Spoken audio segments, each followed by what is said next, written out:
है जो केवल आंतरिक जीवन को लेता है। शिव शाह जी ने उसके साथ मानवीय जीवन की नियति का भी प्रश्न उठाया।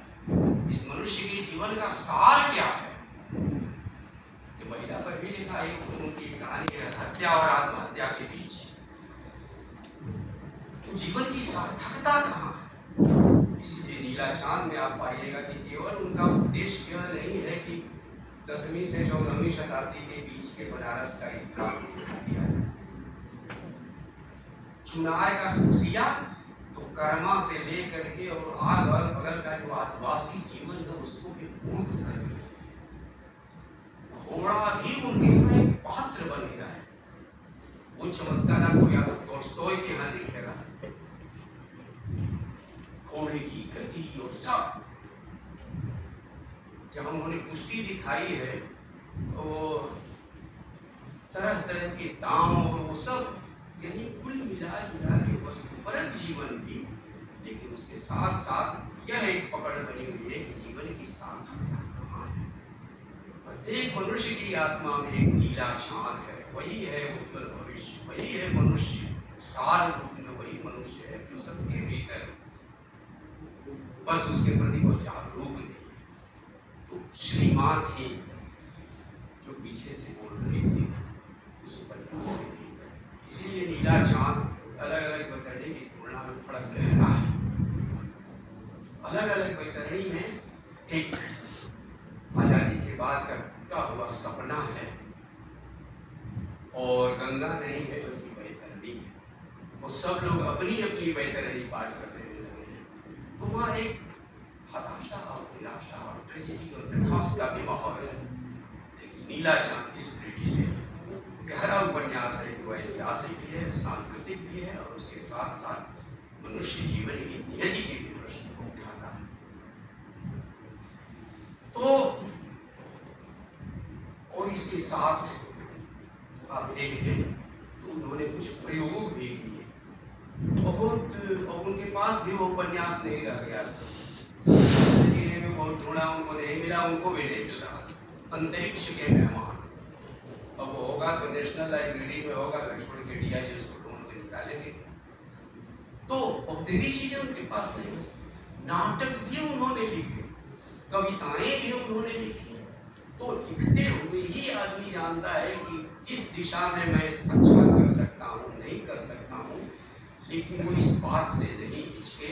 और उनकी सरस्वती ने हिंदी के माध्यम से जितनी दिशाओं में जाया जा सकता था उतनी दिशाओं में उन्होंने जाने का पूरा प्रयास किया।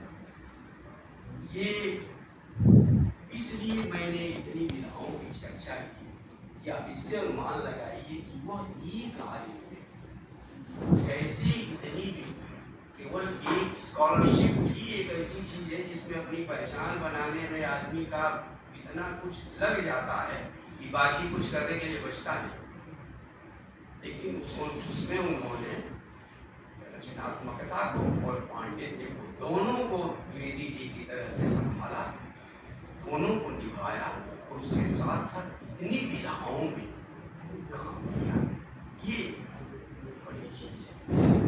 तो मैं समझता हूँ कि उनका इतना एक बड़ा व्यक्तित्व है। बहुत सही कहा आशीष जी ने कि सचमुच इतने बड़े व्यक्तित्व के मूल्यांकन के लिए जो क्षमता, हर लेखक का आलोचक उसके जीवन काल में ही नहीं आता और उसके बाद भी बहुत समय तक नहीं आता। शंकर प्रसाद को भी देखिए, अभी उनकी ठीक उनकी आत्मा को पकड़ सकने वाला उनका आलोचक कहाँ मिला। दिनकर जी ने देखा है, निराला जी भाग्यशाली थे कि उनको रामविलास शर्मा जैसा आलोचक मिला। उसी तरह से मैं सोचता हूँ कि शताब्दी आते आते तक भाई नरेंद्र कुमार सिंह उस दिशा में काम कर रहे हैं। उनकी पूरी रचनावली 14 खंडों में आने वाली है, और वो जब आ जाएगी हिंदी जगत के सामने वो सारी कृतियाँ होंगी, उससे पता चलेगा कि उन्होंने ऐतिहासिक रूप से क्या भूमिका निभाई और उनके साहित्य का कितना अंश ऐसा है जो भविष्य को भी संबोधित करता है। एक चीज प्रसाद सिंह ने जो साहित्य का ऊंचा लक्ष्य है वो अब अपने सामने रखा। वो उनके पात्रों के आपको चरित्र में दिखाई देगा, भाषा में भी दिखाई देगा, जैसा कि उमेश जी ने बहुत संगीत से बताया।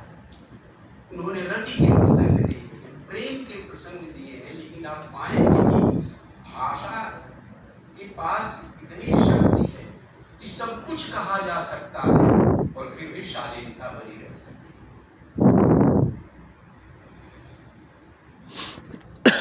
तो ये जो भाषा की भंगिमा है, यह जो शक्ति है, और पांडित्य के क्षेत्र में जो उन्होंने काम किया, वह सब कुछ सामने लोगों को आएगा। 14 खंडों में रचनावली जब आ जाएगी तो मैं समझता हूँ तब ज़्यादा अंग से 27 से ही बतला रहे हैं कि उनकी शताब्दी आरंभ हो जाएगी। तो उस समय और भी हम लोग विस्तार से और साधार कुछ